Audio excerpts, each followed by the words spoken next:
stretches across the western edge of Europe like a mosaic of landscapes. Mountain chains cross its interior, plains open toward distant horizons, and coasts curve along both the Atlantic and the Mediterranean. No single region defines the country.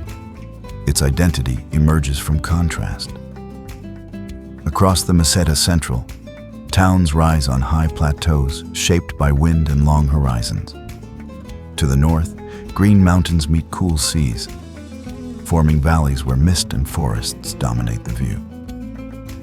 In the east and south, the coastline softens, turning into coves, cliffs, and long stretches of Mediterranean shore.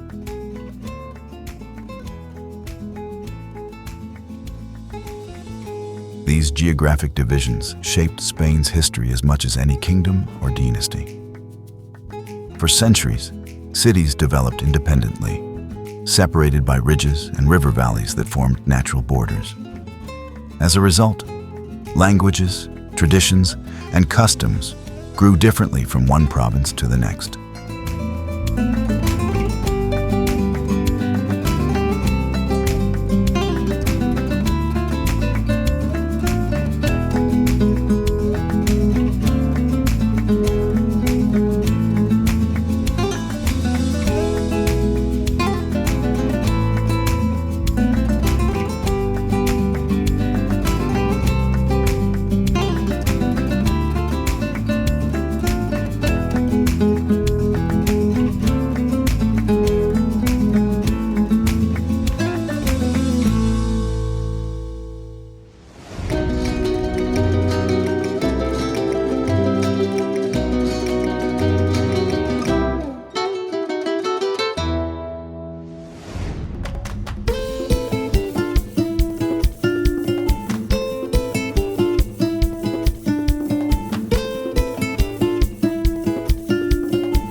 Madrid rises from the center of the Iberian Plateau, far from the coasts and framed by distant mountain ranges.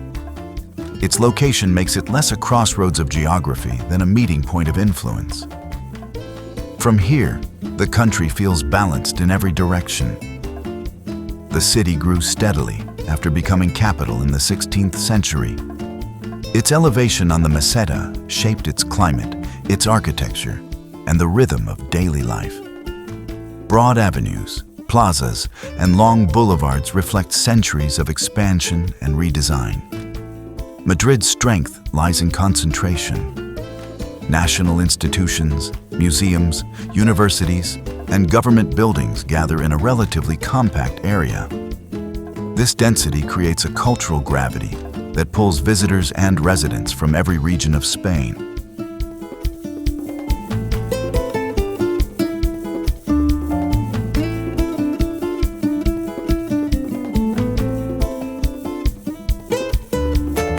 The historic core reflects earlier layers. Streets around the old royal palace and medieval quarters preserve traces of Habsburg and Bourbon planning. Markets, theaters, and administrative buildings form the framework of a capital that intended to guide an entire kingdom.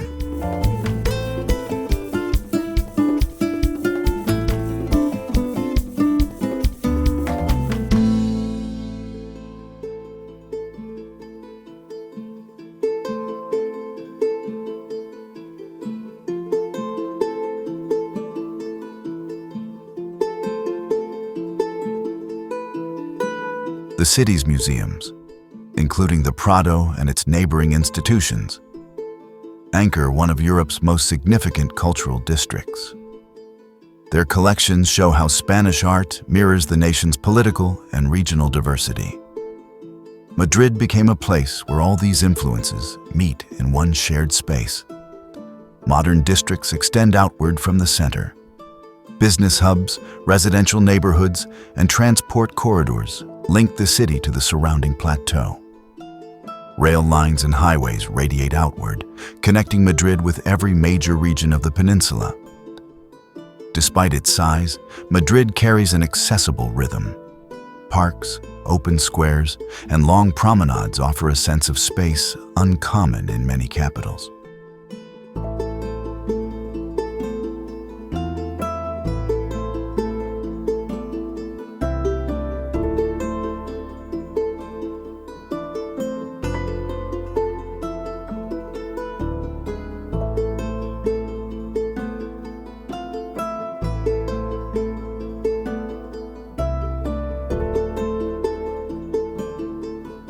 The layout encourages movement, giving the city a feeling of constant but manageable activity. Madrid stands at the center not only in geography, but in identity. It represents the consolidation of Spain as a modern state while reflecting the varied cultures that define the country.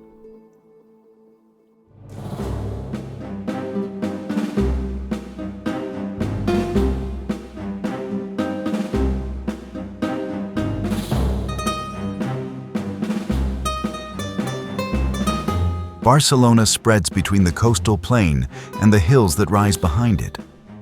Its position on the Mediterranean has shaped the city for more than 2,000 years.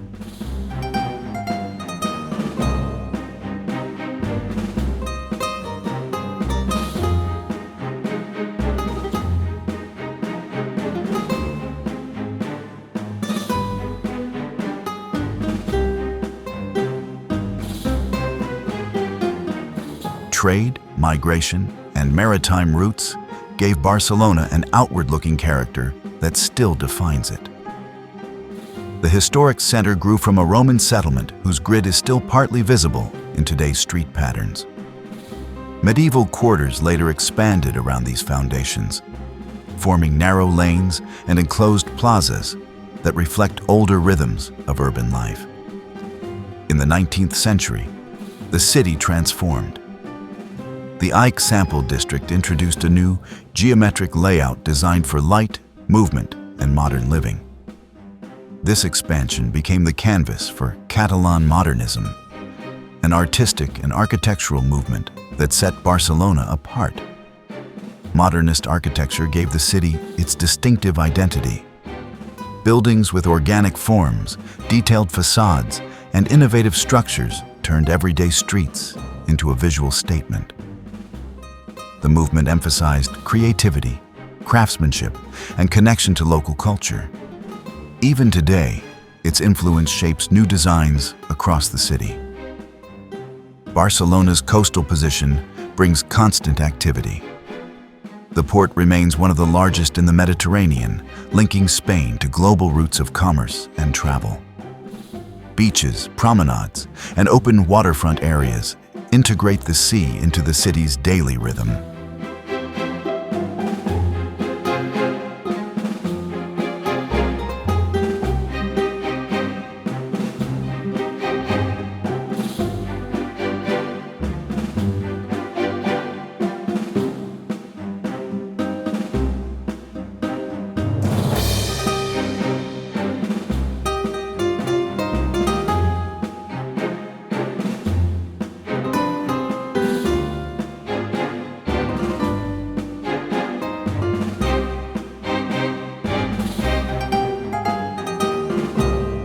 Barcelona stands as one of Spain's most recognizable cities, shaped by innovation and defined by its relationship with the sea.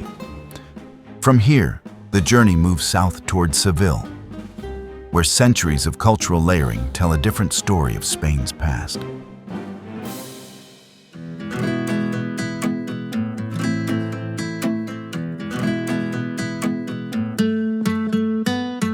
Seville rises along the quiet stretches of the Guadalquivir River in southern Spain. Set within a broad, fertile plain, the city developed where agriculture, trade, and cultural exchange naturally converged. Its history reflects long periods of Islamic rule, Christian reconquest, and global expansion. During the era of Al-Andalus, Seville became one of the leading centers of the Iberian South. Courtyards, gardens, and walled districts shaped a city where scholarship, administration, and craftsmanship thrived. Many of these structural patterns remain visible in the modern layout. After the Christian reconquest, Seville transformed once more. Churches rose on former mosque sites, and new civic buildings marked shifts in political authority. Yet the earlier Islamic influence endured in arches, patios, and the overall fabric of the old quarter. By the 16th century, Seville entered a new global role. As Spain's principal port for trade with the Americas, it became a commercial hub where goods, news, and people circulated between continents. Today, Seville blends quiet neighborhoods, historic monuments, and modern institutions. Its atmosphere feels rooted yet dynamic, shaped by memory, but not frozen by it.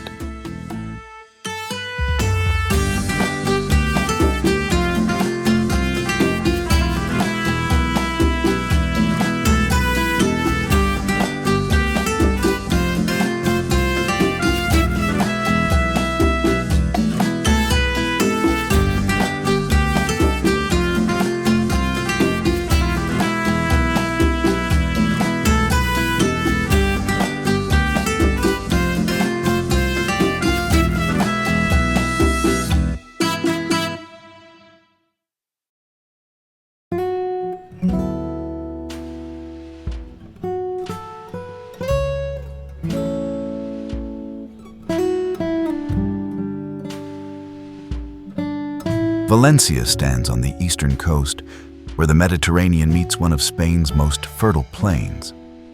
Its landscape is shaped by agriculture, waterways, and centuries of urban development.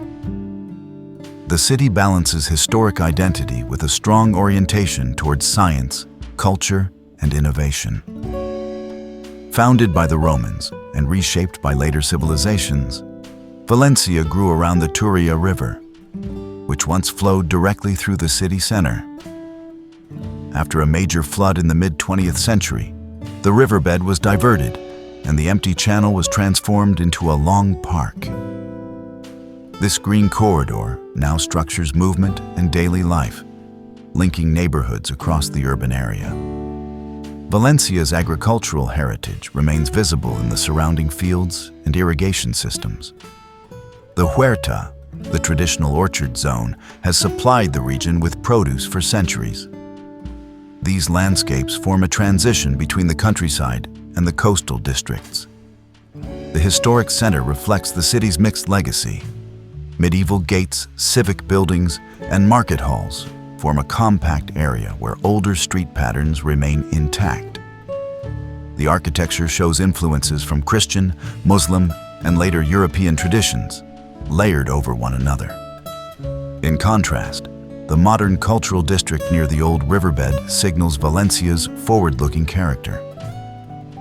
Institutions dedicated to science, arts, and technology highlight the city's investment in research and public space. This balance between historic texture and contemporary design gives Valencia its distinctive profile. The port connects the city to global maritime routes. Trade, shipbuilding, and transport have shaped the coastline, creating an industrial zone that supports the region's economy.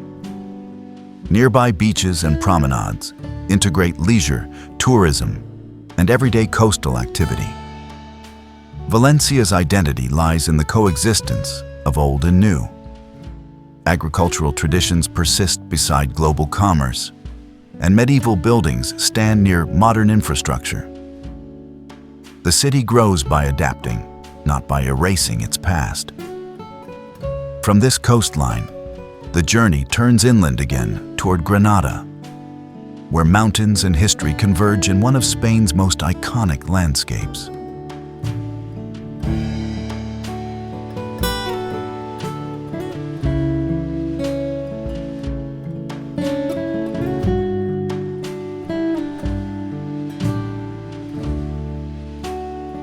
Granada rests at the foot of the Sierra Nevada, where steep hills descend into the plains of eastern Andalusia.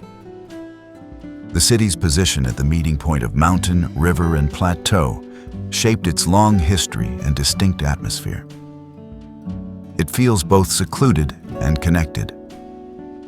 Granada became a major center during the period of Al-Andalus.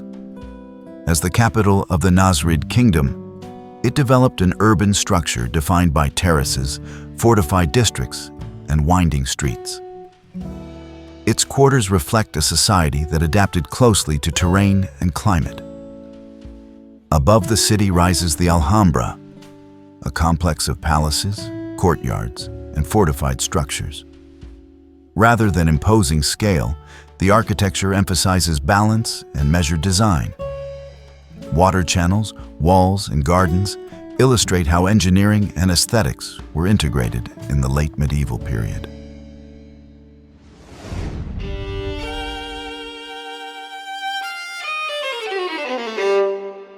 Córdoba sits along the Guadalquivir River, where the valley widens just enough to support one of the most important cities of medieval Iberia. Its location made it a natural crossroads between the interior and the southern plains. Geography and history intertwined here for more than 2 millennia. Under Roman rule, Córdoba became an administrative center. Bridges, roads, and early city grids set the foundation for later growth. These traces still shape parts of the urban structure. Córdoba reached its height during the period of Al-Andalus. As the capital of the Umayyad Emirate and later the Caliphate, it grew into one of the largest cities in Europe. Knowledge, craftsmanship, and trade converged within its walls. The Mezquita reflects this era more clearly than any other monument. Its interior is defined by rows of columns and arches arranged in repeating patterns, creating a sense of ordered space rather than monumentality. The structure expanded several times, reflecting the city's changing population and political power. After the Christian conquest in the 13th century, Córdoba transformed but did not erase its past. A cathedral was built within the Mezquita's interior, adding new forms while preserving much of the earlier design.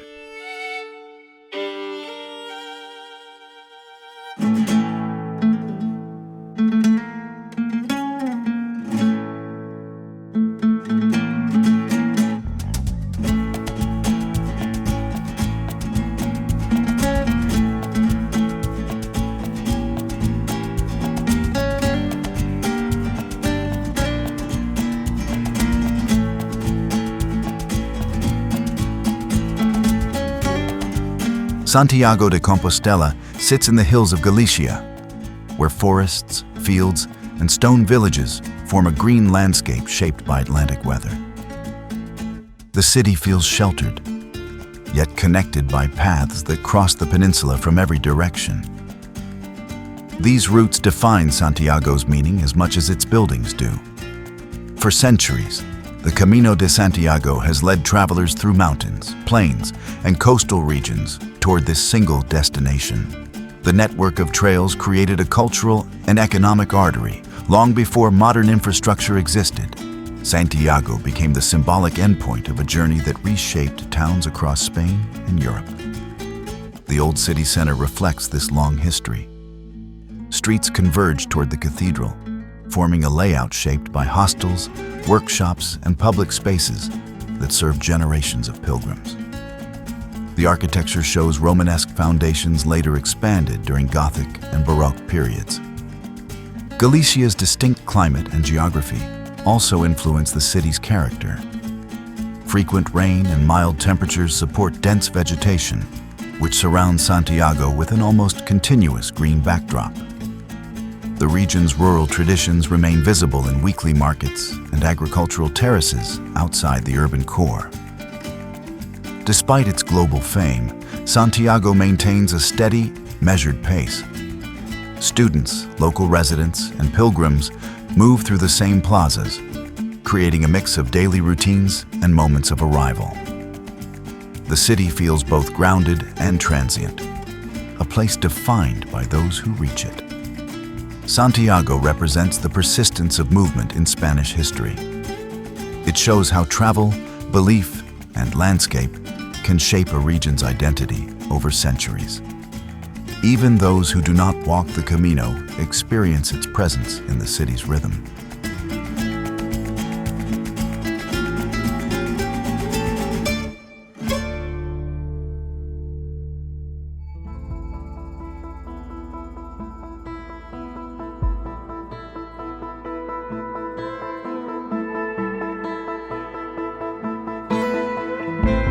Toledo rises on a rocky hill above a bend of the Tagus River. Its elevated position created a natural fortress that shaped the city's strategic importance for more than 2,000 years. From this height, layers of Spanish history converge in one contained urban space. Romans, Visigoths, and later Islamic rulers all left distinct marks on Toledo's layout. Streets follow older defensive lines, while gates and bridges preserve the logic of earlier fortifications. The city's geography encouraged continuity rather than constant rebuilding. During the Middle Ages, Toledo became known as a meeting point of Christian, Jewish, and Muslim communities. Workshops, schools, and religious districts developed side by side, creating a cultural landscape where knowledge and craftsmanship circulated between traditions. This coexistence shaped the intellectual life of the era. The architecture reflects this diversity. Churches, synagogues, and former mosques stand within a walking distance of one another, their designs adapted across centuries. Stone walls, archways, and courtyards follow a shared aesthetic despite differing origins. The old town remains densely structured. Narrow alleys twist around slopes and plazas, opening occasionally into wider streets that mark later expansions. Much of the city remains walkable only by foot, preserving a scale shaped by medieval life rather than modern transport. Toledo's role shifted when Madrid became the capital, yet the city retained its cultural significance. Artisans continued centuries-old crafts, and scholars studied the manuscripts and translations produced here during the medieval period. Toledo became a place that represented heritage rather than power. Today, the city balances tourism with everyday life. Shops, workshops, and residential areas fill the historic core, while newer districts extend beyond the ancient walls.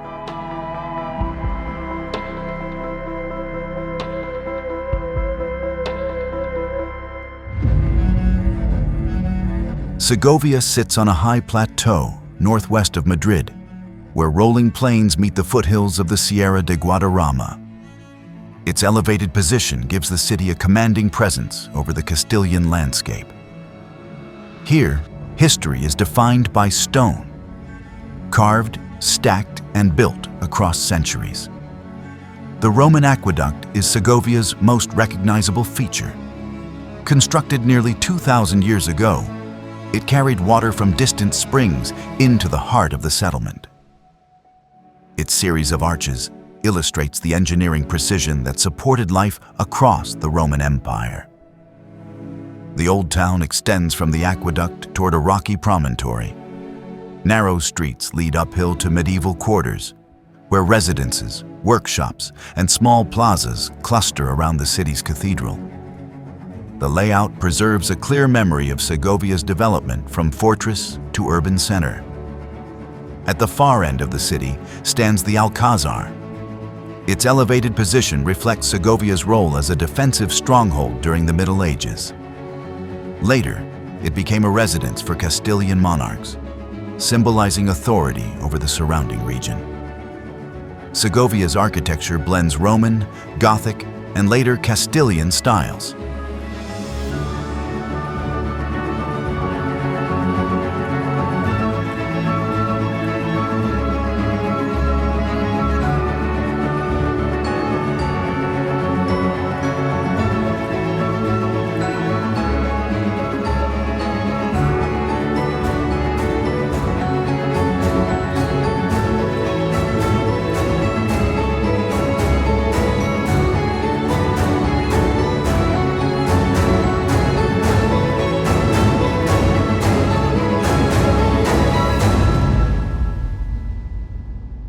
From here, The journey moves northeast toward the Mediterranean coastline, beginning with the rugged shores of the Costa Brava.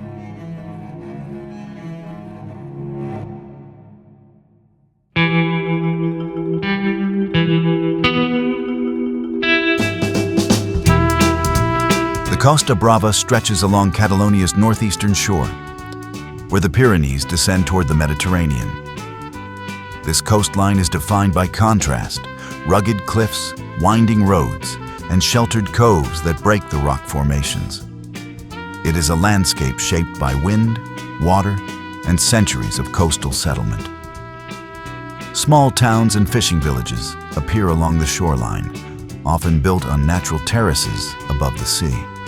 Their locations reflect older patterns of maritime life, where proximity to the water balanced opportunity with exposure to storms. Many of these coastal communities have roots that reach back to ancient trade routes. The rocky character of the region continues underwater. Clear shallows reveal stone shelves and marine vegetation, creating habitats that support a diverse fishing tradition. Harbors and piers connect local economies to the wider Mediterranean. Inland, pine forests and low mountains follow the coastline. Trails wind through these hills, offering views over coves and headlands. The terrain creates a sense of enclosure and openness at once. Narrow access points leading to broad panoramas. Tourism became a defining force in the 20th century. Resorts, coastal paths, and protected natural areas emerged alongside traditional villages.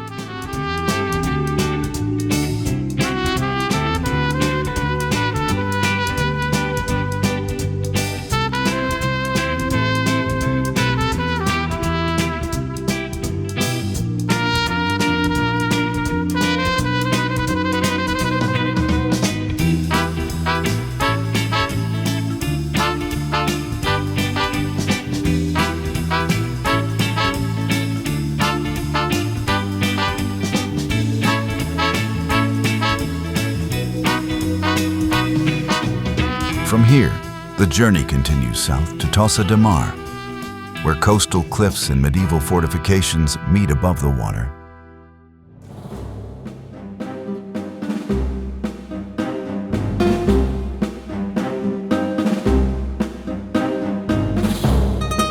Tossa de Mar sits on a sheltered curve of the Costa Brava, where rocky cliffs meet a calm stretch of Mediterranean water. The town occupies a natural rise above the coastline, giving it both protection and visibility. Its setting shaped its character long before tourism arrived. The historic core, built on a small promontory, retains the structure of a fortified medieval settlement. Walls and towers once guarded the coastline, forming a defensive ring around narrow lanes and clustered houses. The layout reflects a time when coastal towns balanced seafaring life with the need for security.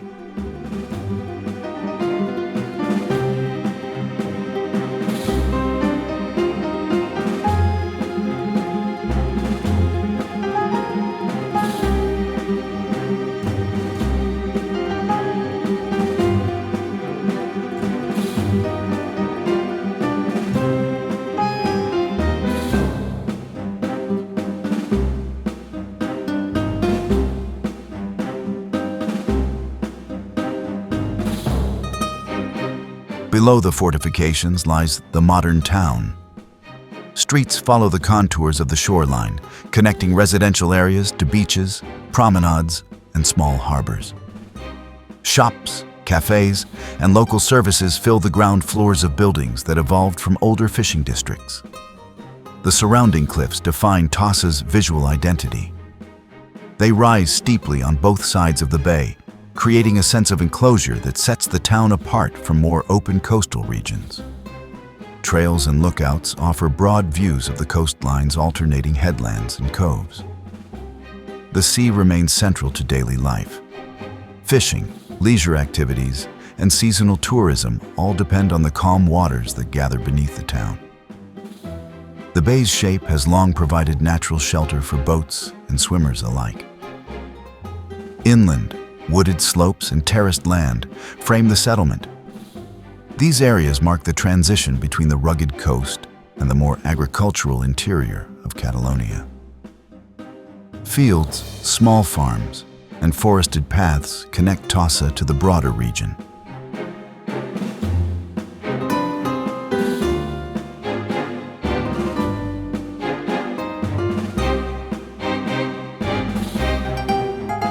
Tossa de Mar represents a meeting point of history and landscape, a place where medieval heritage, coastal culture, and natural geography remain tightly interconnected.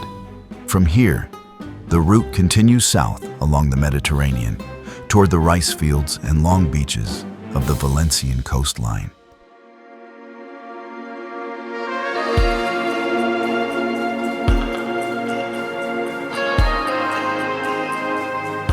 South of the city of Valencia, the coastline opens into a wide plain shaped by agriculture and calm Mediterranean waters.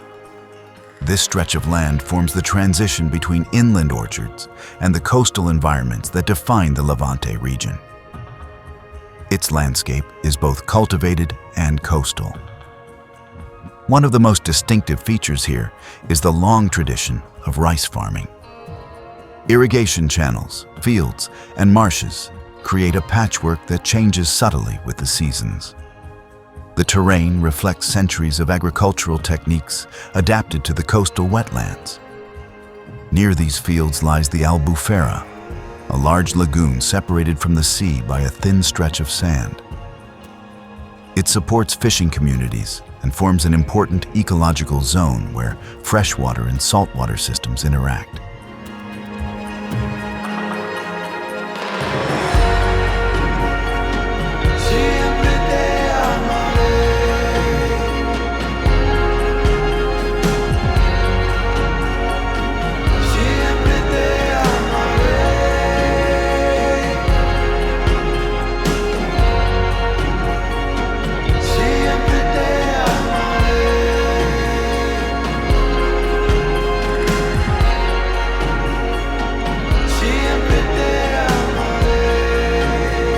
Parts of the Valencian coast maintain a sense of openness.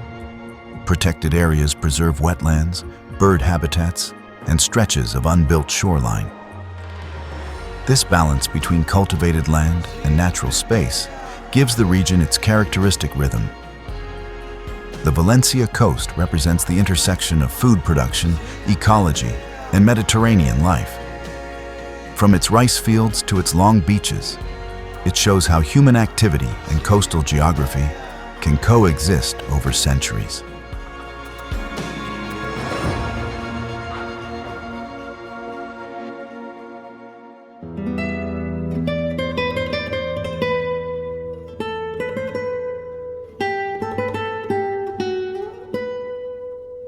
The Costa Blanca stretches across the southeastern coastline, where the land becomes lighter, drier, and shaped by limestone hills. Its name refers to both the bright coastal light and the pale tones of many traditional villages. The region offers a blend of broad beaches, rugged headlands, and sheltered bays. Inland, whitewashed towns sit on hills and terraces. Their placement reflects older settlement patterns built for defense, agriculture, and access to trade routes. From these elevated positions, the sea often remains visible as a distant line. Along the shore, coastal towns developed around harbors, fishing fleets, and later tourism. Promenades connect residential districts with marinas, beaches, and commercial centers. The layout of these towns reflects a gradual shift from local fishing economies to broader Mediterranean travel networks. The surrounding landscape varies from flat coastal plains to steep cliffs. Limestone formations create abrupt changes in elevation, producing headlands that extend into the sea and coves sheltered from wind. This diversity contributes to the Costa Blanca's reputation for scenic variety. Mediterranean vegetation covers many of the hillsides. Pines, shrubs, and terraced orchards form patterns shaped by irrigation and long-term cultivation. These agricultural zones mark the transition between the interior countryside and the more developed coastline.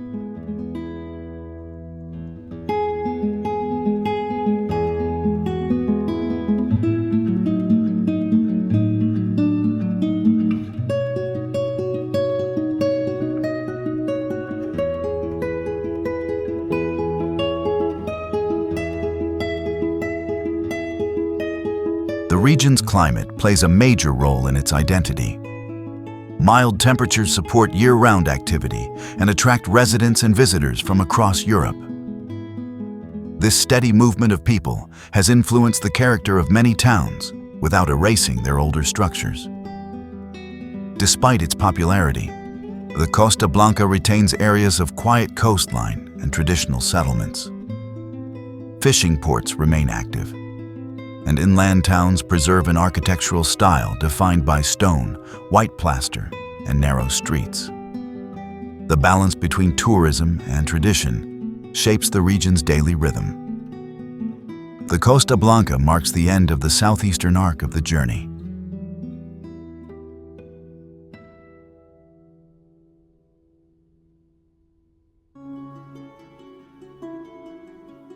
Galicia occupies the far northwest of Spain, where the Atlantic shapes every aspect of the landscape.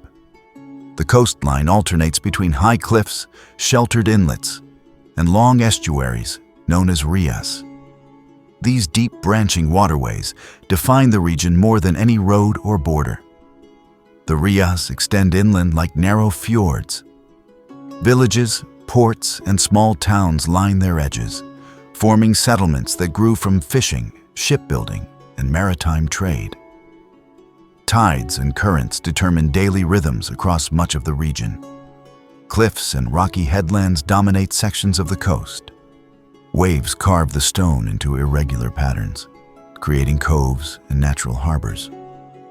Lighthouses mark high points along the shoreline, guiding ships through a region known for shifting weather. Inland, Galicia turns green.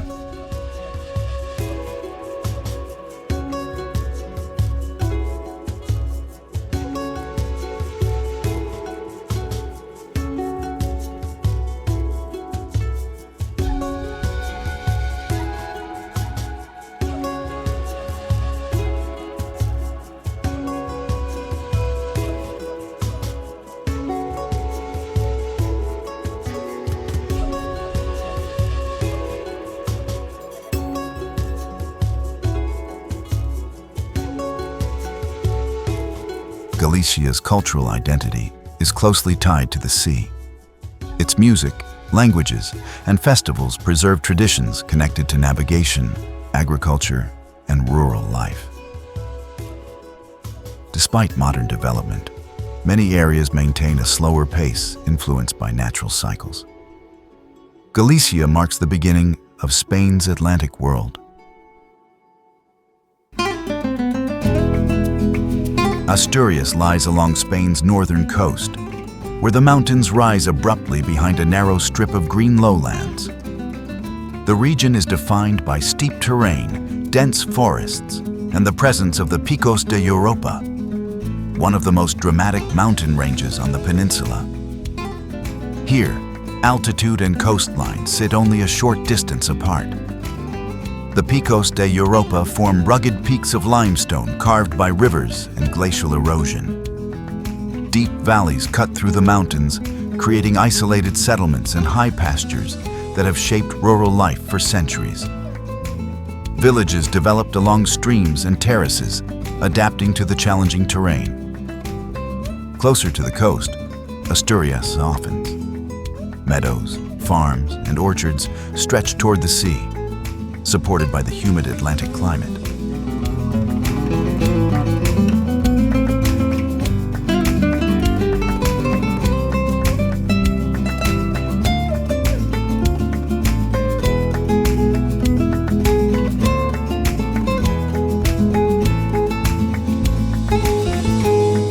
This contrast between high peaks and gentle lowlands gives the region its distinctive character. Fishing towns line the shoreline, many built at the mouths of rivers that descend from the mountains. Harbors connect local industries to the broader Atlantic, while coastal cliffs offer natural protection. These towns reflect a mix of maritime and agricultural traditions. Inland, historic sites mark Asturias' role in early medieval Spain. Small churches, hilltop fortifications, and preserved rural architecture highlight a period when the region served as a refuge and stronghold. This layered history remains visible in both landscapes and settlements. The mountains influence the region's culture as much as the sea does. Trails, high lakes, and passes link valleys carved by centuries of weather.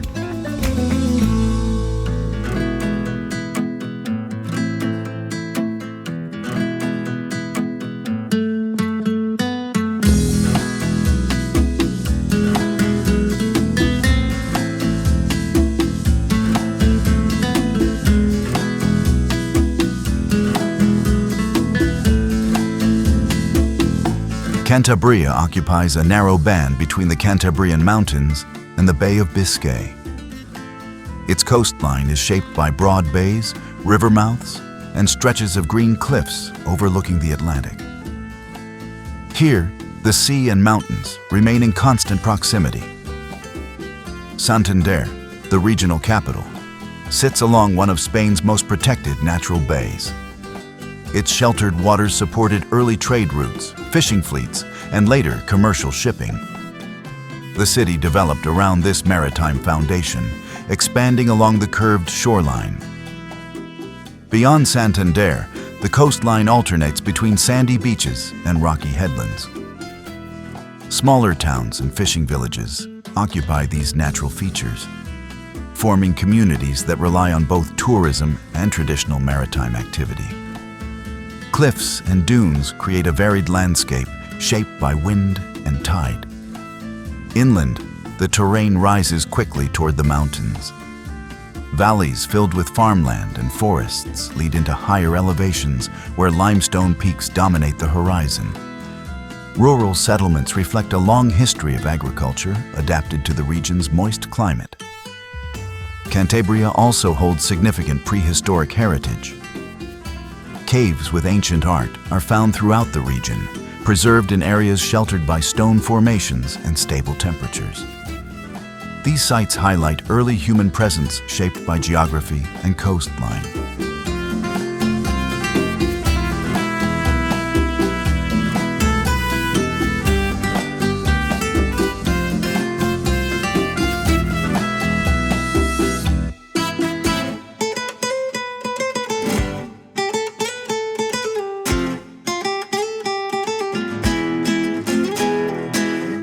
San Sebastian lies along a curved bay on Spain's northern coast, where green hills meet the Bay of Biscay.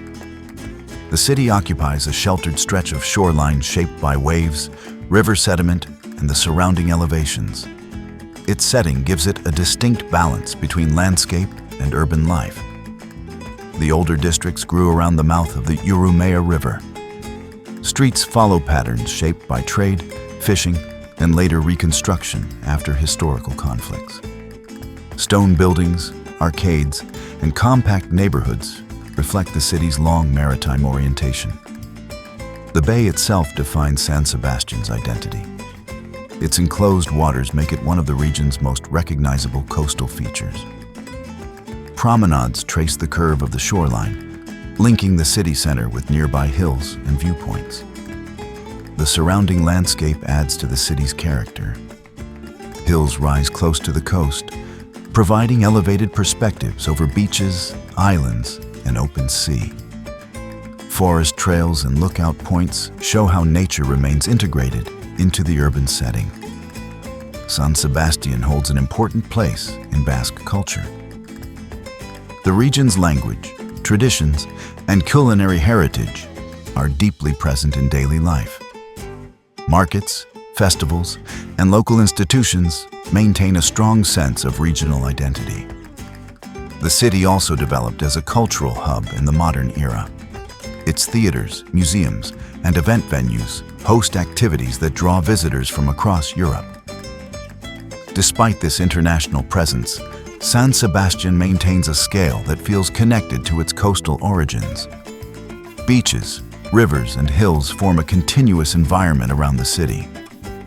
This natural framework shapes recreation, transport, and the rhythm of the seasons. San Sebastian thrives on the interaction between protected bay, rugged coastline, and dense urban districts. From here, the journey turns south and inland toward the mountains and plains of the Pyrenees.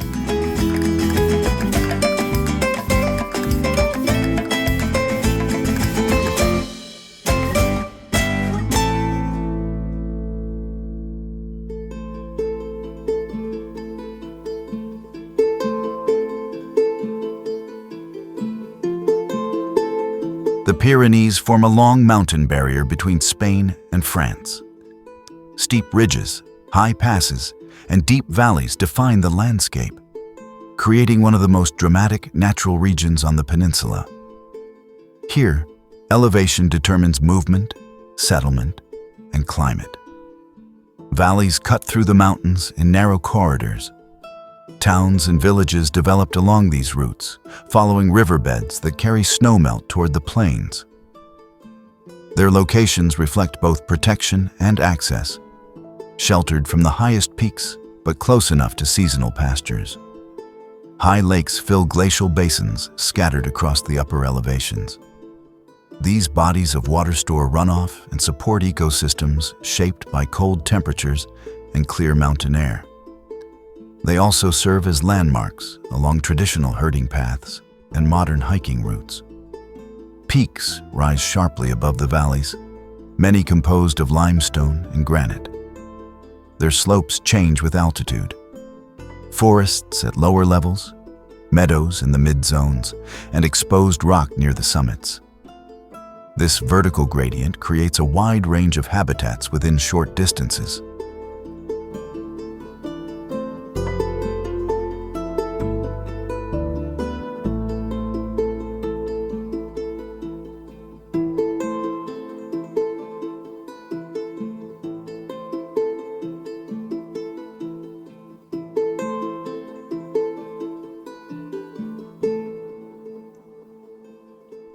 The Pyrenees have long influenced human activity. Paths and passes guided trade, pilgrimage, and migration between Iberia and the rest of Europe. Border towns and isolated settlements reflect history shaped by geography rather than political lines. Agriculture adapts to the terrain through terracing, livestock grazing, and seasonal movement between lowland and highland pastures. Traditional buildings use stone and timber to withstand winter conditions and steep ground. These forms remain visible even as modern infrastructure expands. Protected areas preserve large sections of the range. National parks and reserves maintain forests, lakes, and wildlife habitats that define the region's environmental significance.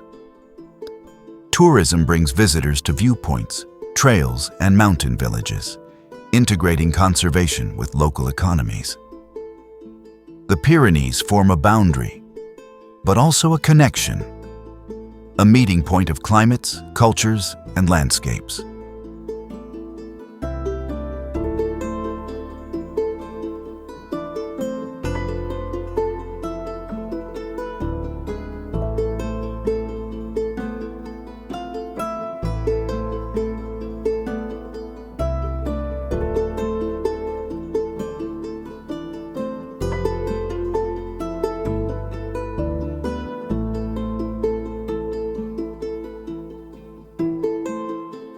From these mountains, the journey descends toward Aragon and Zaragoza, where the Ebro Valley opens into wider plains.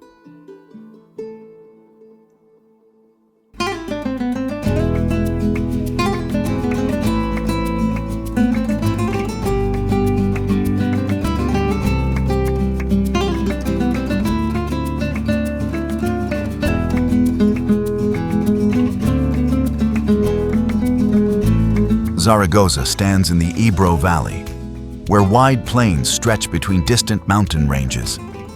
Its position near the center of Aragon made it a natural meeting point for trade routes moving across northeastern Spain. The landscape around the city mixes riverbanks, agricultural fields, and dry plateaus. The Ebro River shaped Zaragoza's origins. Early settlements developed along its course, using the waterway for transport, irrigation, and regional communication. The broad riverbed remains a defining feature of the modern city. Zaragoza carries architectural and cultural layers from several civilizations. Romans established an early urban foundation, traces of which appear in walls, forums, and excavated remains.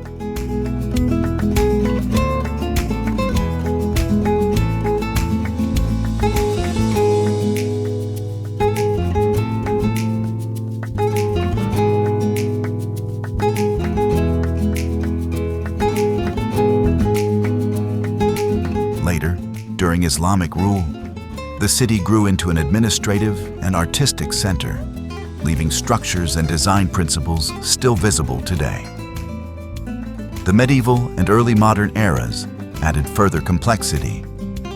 Churches, civic buildings, and defensive structures expanded the urban landscape, reflecting Aragon's political importance. The blend of styles demonstrates how the city evolved through periods of stability and conflict. Today, Zaragoza's urban core spreads outward from its historic districts. A mix of older neighborhoods and contemporary developments lines the riverbanks and extends into the surrounding plains. Parks and bridges integrate the Ebro more closely into the city's public spaces.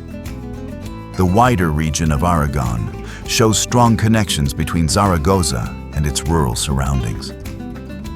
Fields, orchards, and small towns fill the valley, while sparsely populated highlands rise to the north and south.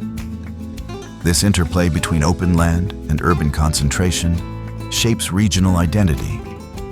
Cultural life in Zaragoza reflects its historical crossroads. Festivals, markets, and institutions highlight influences from Iberian, Roman, Islamic, and Christian traditions.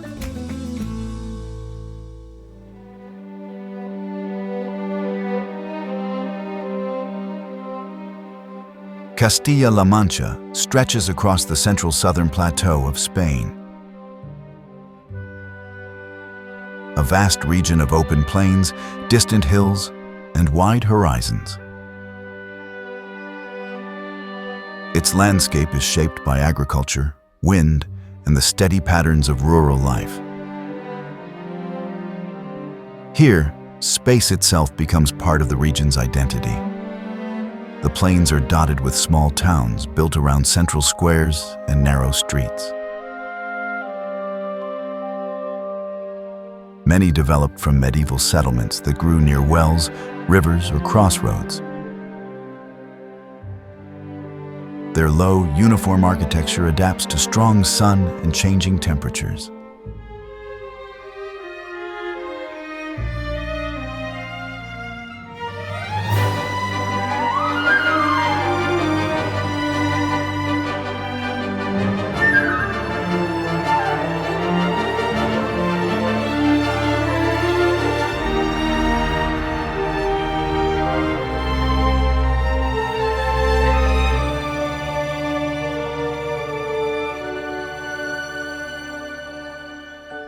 Windmills rise on ridges above several towns.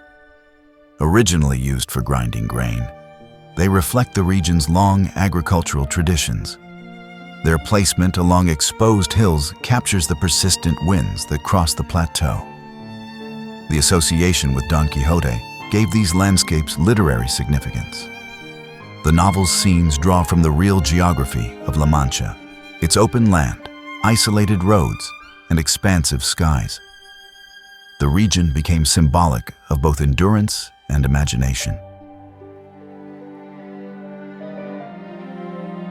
Much of the landscape retains a quiet, unhurried character. Castilla-La Mancha stands for the openness of inland Spain, a realm shaped by wind, agriculture, and cultural memory.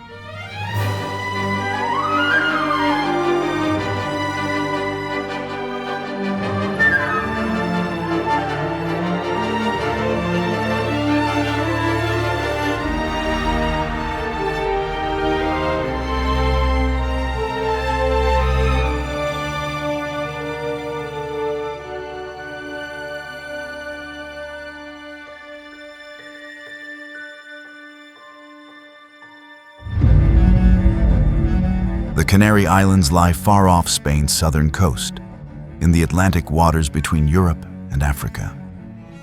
Their landscapes are shaped by volcanic origins, creating terrain unlike any other region of the country. Each island reveals a different stage in the long geological story of fire and erosion. Peaks and craters rise sharply from the ocean. Lava fields, rugged cliffs, and caldera form patterns carved by ancient eruptions.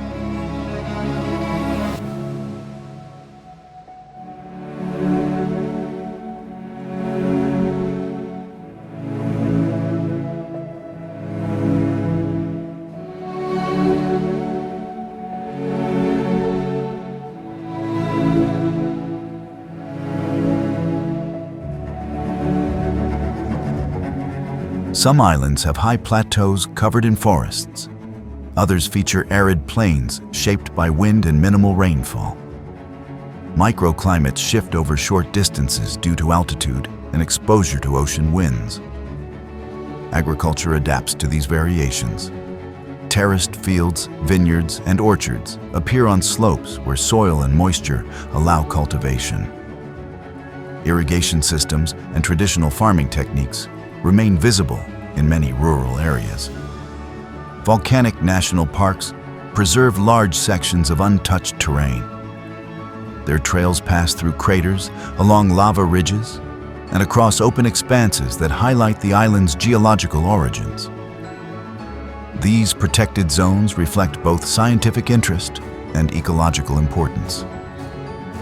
Modern life in the Canaries blends tourism, agriculture, and maritime activity. Resorts and coastal towns coexist with remote inland villages, while ferries and flights connect the archipelago's diverse environments. The islands maintain a balance between development and conservation. The Canary Islands represent Spain's most dramatic expression of volcanic landscape.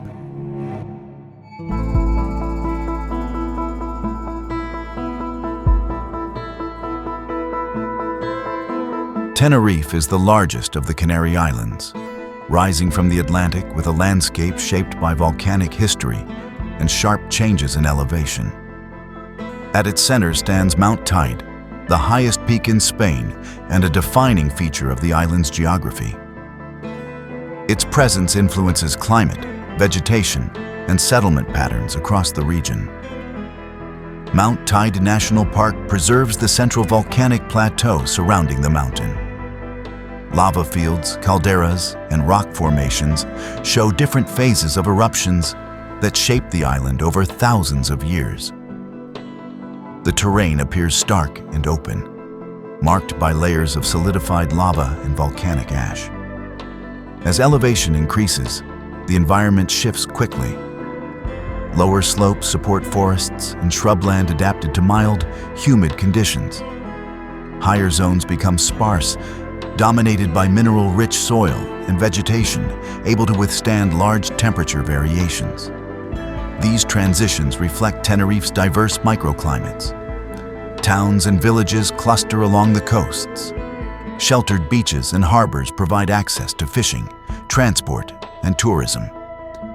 Roads ascend from these settlements toward the interior, connecting modern communities with the high plateau. Agriculture appears on terraced slopes shaped by volcanic soil. Vineyards, orchards, and farms take advantage of microclimates that vary with altitude and orientation. Traditional practices remain visible in rural districts surrounding the mountain. Within the park, viewpoints and trails offer broad perspectives of surrounding islands and distant ocean. The clarity of the air and elevation make Teide an important site for scientific observation. Research stations and protected areas highlight the island's ecological value. Tenerife blends natural extremes with human adaptation.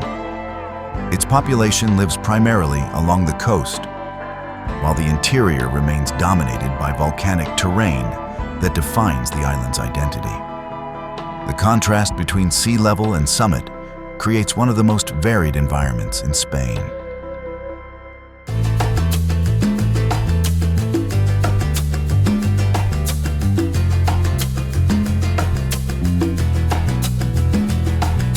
Mallorca lies in the western Mediterranean, the largest of the Balearic Islands.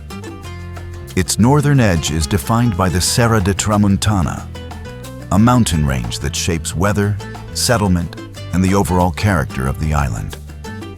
The contrast between steep slopes and calm coastal plains gives Mallorca a varied geography. The Tramuntana Mountains rise sharply from the sea. Terraced hillsides, formed over centuries, adapt agriculture to the rocky terrain and preserve soil for olives, citrus, and small-scale farming. Stone paths and winding roads connect villages that were once isolated by the terrain. Coastal settlements appear where the mountains open into coves or sheltered bays. Harbors and promenades trace the shoreline, linking fishing traditions with modern maritime activity.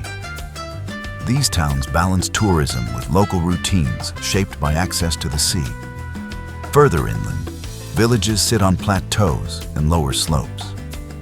Their layouts reflect older agricultural patterns, with central squares, narrow streets, and stone houses built to regulate seasonal temperatures.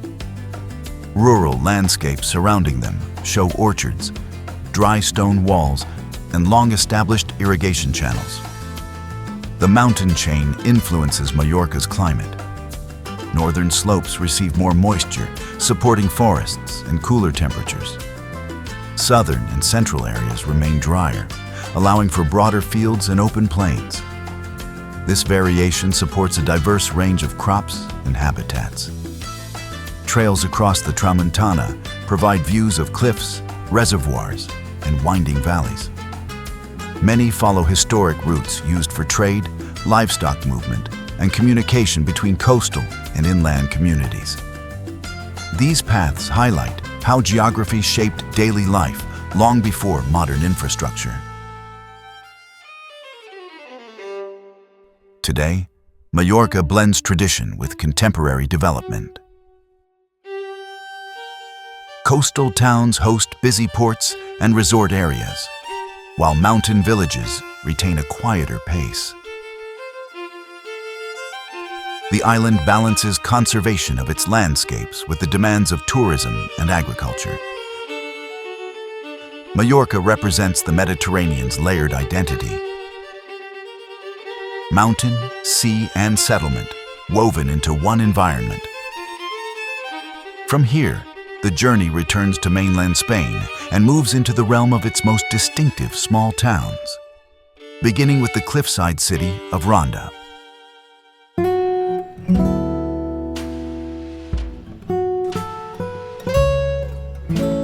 Ronda stands on a high plateau in the mountains of Malaga province, divided by a deep gorge that cuts through the center of the town. This dramatic setting defines its appearance and its history, shaping how the city grew across two facing cliffs. The surrounding landscape of hills and farmland adds to Ronda's sense of elevation and isolation. The gorge, carved by the Guadalquivir River, forms a natural barrier. Bridges connect the two halves of the city, linking older districts with later expansions. These crossings turn the steep terrain into a defining element of urban structure rather than an obstacle. The old town occupies the southern side of the plateau. Its layout follows medieval patterns with narrow streets, small plazas, and stone buildings adapted to the contours of the cliff. This area preserves the city's earliest phases of settlement. On the northern side, wider streets and more modern buildings reflect later periods of development. Still, the overall scale remains consistent, maintaining Ronda's compact form despite growth over time. The geography keeps the city's footprint contained. The surrounding countryside consists of rolling hills, terraced fields, and rocky outcrops. Agriculture, including vineyards, olive groves, and pastures, forms a patchwork around the city. These rural landscapes highlight the region's long-standing connection to farming. Lookouts along the cliffs offer broad views of valleys and distant mountain ranges. These vantage points demonstrate how Ronda's position once provided strategic advantages, from defense to communication. Topography secured the settlement while shaping its character. Despite its striking setting, Ronda maintains a steady rhythm. Shops, cafes, and residential areas fill both sides of the gorge, blending local life with visitors drawn to the landscape. The town's scale keeps movement walkable and closely tied to its natural features. Ronda stands as one of Spain's most distinctive inland towns, a meeting of geology, architecture, and human adaptation. From here, the journey moves northeast to Albarracín, a village shaped by red stone and fortified terrain. Albarracín stands on a ridge in the mountains of Aragon, surrounded by steep slopes and the narrow valley of the Guadalaviar River. Its distinctive red stone gives the village a uniform tone that contrasts with the surrounding cliffs and forests. The combination of terrain and material defines its character. The old town follows the contours of the rocky hill. Narrow streets rise and fall with the terrain, forming a compact network of houses, archways, and small plazas. Buildings use timber and reddish sandstone, creating a cohesive architectural landscape adapted to the environment. Fortifications crown the hilltop. Walls and towers trace the ridge, reflecting Albarracín's role as a defensive stronghold in the medieval period. Their placement demonstrates how geography shaped security and urban planning. Within the village, houses lean closely together. Overhanging balconies, uneven alleys, and stepped pathways show how residents adapted to limited horizontal space. This structural density gives the town a distinctive spatial rhythm. The surrounding countryside is rugged and varied. Forests, ravines, and high plateaus create a landscape suited to pastoral farming and small-scale agriculture. Trails and rural paths connect Albarracín to scattered hamlets and mountain routes. Despite its historical appearance, Albarracín remains inhabited and active. Workshops, small inns, and local services operate within centuries-old buildings. The village balances preservation with daily life, maintaining a scale that supports both residents and visitors. The uniform red hue of the architecture reinforces the sense of cohesion. Stone and earth from the region appear directly in walls, facades, and foundations, grounding the village in its geological setting. This connection between material and place is central to its identity. Albarracín stands as one of Spain's most atmospheric small towns, shaped by stone, terrain, and continuity.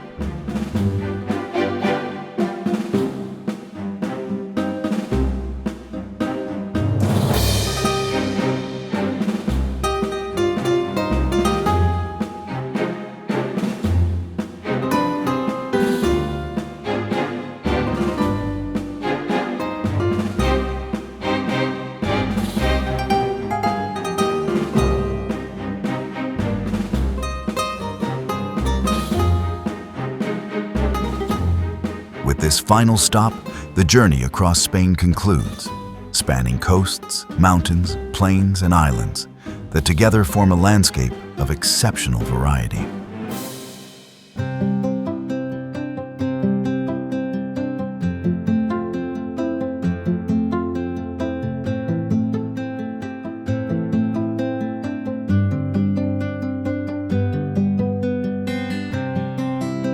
Spain reveals itself not as a single landscape, but as a collection of distinct regions held together by geography, history, and movement. Mountains divide the land into natural corridors. Rivers carve paths between plains. Coastlines open the country toward two different seas. These features guided settlement, culture, and exchange long before modern borders existed. Each place along this journey contributes a specific rhythm. Inland plateaus move at a measured pace shaped by agriculture and open horizons. Northern coasts reflect the influence of Atlantic weather and maritime traditions. Mediterranean regions balance agriculture, trade, and long-standing urban life. Island territories show volcanic origins and the diversity of climates created by altitude and wind. Together, they form a map defined by contrast and connection. Spain's identity emerges from this variety.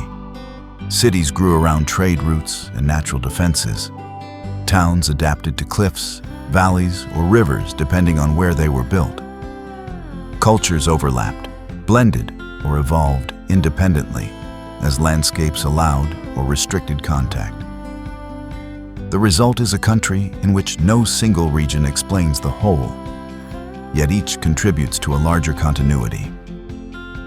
This journey has moved through capitals, fishing towns, mountain villages, and islands shaped by fire.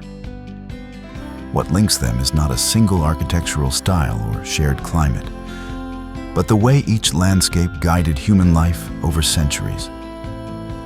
The story of Spain is the story of how people adapted to land, water, elevation, and distance, and how those environments, in turn, shaped languages, traditions, and ways of living. From here, the map opens outward again. Roads leading across the Meseta, ferries crossing the Mediterranean, paths winding through the Pyrenees, and coastlines stretching toward the Atlantic. Spain remains a land of many worlds, linked by routes, shaped by terrain, and defined by the movement between them.